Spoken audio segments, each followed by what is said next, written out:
Hi, I'm Chef Sabrina, and today I'm going to take risotto away from its classical presentation made with rice and make a barley risotto with mushrooms. It's still going to give us that same rich and tasty dish that'll warm you up. So we're going to start out by heating up our chicken broth, because we always want to have warm broth to make a risotto. Turn that on. And then we're going to move on to the sauteing of the mushrooms. So we're going to take some butter and place that into a frying pan.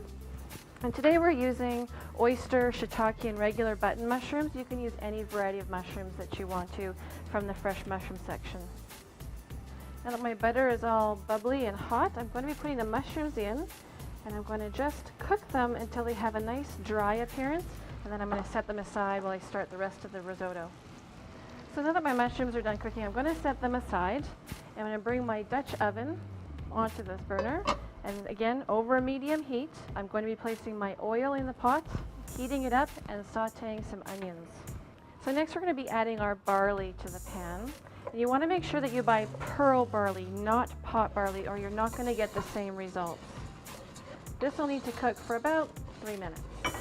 Next we're going to be adding our wine to the pot, and we want to add this and cook it until the wine is almost completely absorbed. So next, we're going to be adding 2 cups of the hot broth to the pot.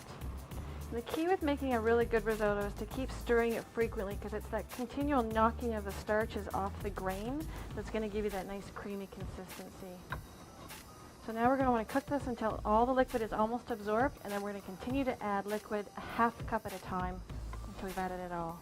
So now I'm going to add a half cup of the broth to this. You'll notice that the broth is almost absorbed and it's starting to have that creamy consistency. I'll keep adding it half a cup at a time.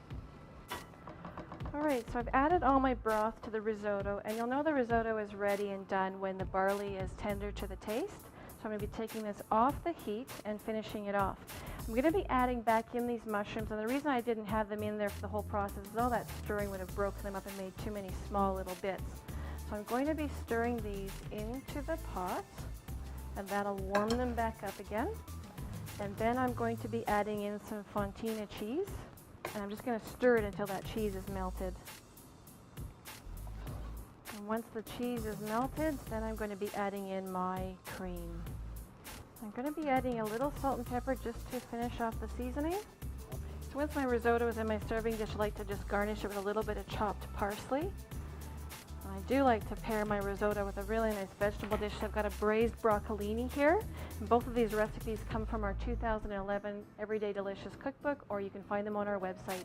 Join me next time for more great recipes and kitchen safety tips on Shaw TV. Protect your family from carbon monoxide. Have fuel burning appliances inspected annually by a qualified technician. Never leave a vehicle idling in a garage. Visit atcogas.com for more home safety tips. For more recipes and information, call the number on the screen or visit the website.